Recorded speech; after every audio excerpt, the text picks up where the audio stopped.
And now if we could talk about your character on Cheers for a moment. Yeah. I'm just wondering, how often did people, when they met you on the street after that was on, did the people suspect that you were independently wealthy and a financier?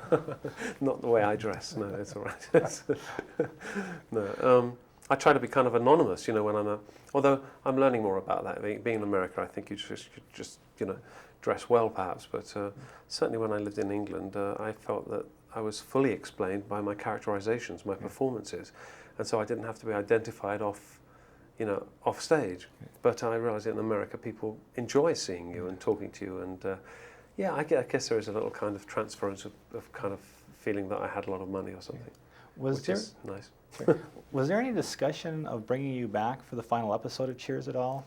I think what they managed to do rather well was to introduce most of the recurring characters over the last few weeks before the end, and I did my last episode just before Christmas. So, but I think they wanted to have the last episode with just the regulars, Roger, let's go back a few years to Star 80. Now, Yeah. you were playing basically the Peter Bogdanovich character, although it was a different name. Did you feel that you were kind of walking a thin legal line there, and did you ever get any feedback at all from the director at all? Well, you understand, I was playing a part called Aram Nichols, who people, I understand, imagined was meant to perhaps represent Peter Bogdanovich, but my job is only, because I'm just an actor, I just do what's in the script. So that I was playing this guy, Aram Nichols, but it was a wonderful, interesting project, and proved to be a truly alarming film, I felt, an indictment of a sort of Hollywood that perhaps isn't present now, but I don't know. But I think, Fosse, of course, it was extremely well edited as well, which is this very rhythmic man, Fosse. But I think he was really trying to say something that was very deep to his heart, because he'd had a lot of disappointments and a lot of joy in his career. And I think he was trying to express that through this plaintive and rather sad story that had good and bad, I think, on every side. But it was a great, great experience. I used to live in Canada, and I know the royal family is really revered by a lot of people. Right. Now, you played Prince Charles recently on a TV movie. Yeah. Did you notice a difference in the reaction from people in England as opposed to the U.S. to that movie? No, I think a lot of people...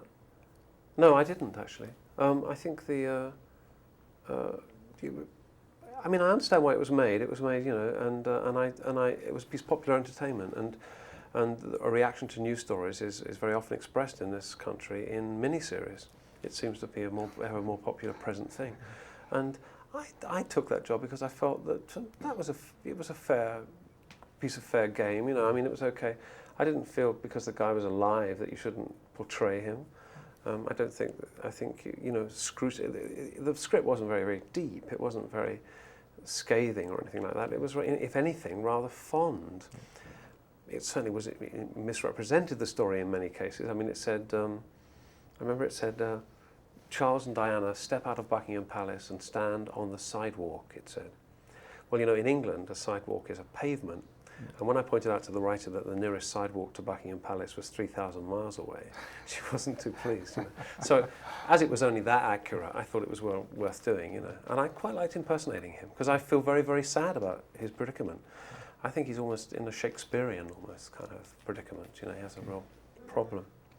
I'd like you to get inside the head of Alan Rickman for a second, if you could. Now, if Alan Rickman sits down in a movie theater and watches this film, what do you think he might be thinking? Well, he's a mate of mine. I just met him the other day, actually, and we had a sword fight in a restaurant over who should play the part.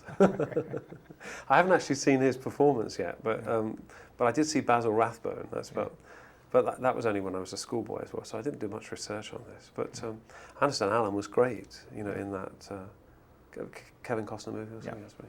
Yeah. Now, your opinions of Mel Brooks, how have they changed from before you worked with him to after in this film? Well, he's still my hero. Nothing has changed. When I was in England, I revered the notion of a man who could do films about farting, and I still hold strong to that. You had a very impressive costume in the film. Right. The first time you put it on, yeah. How did you feel as you walked among the crew members and the cast? I felt gripped. you know, by those tights. I thought that was it.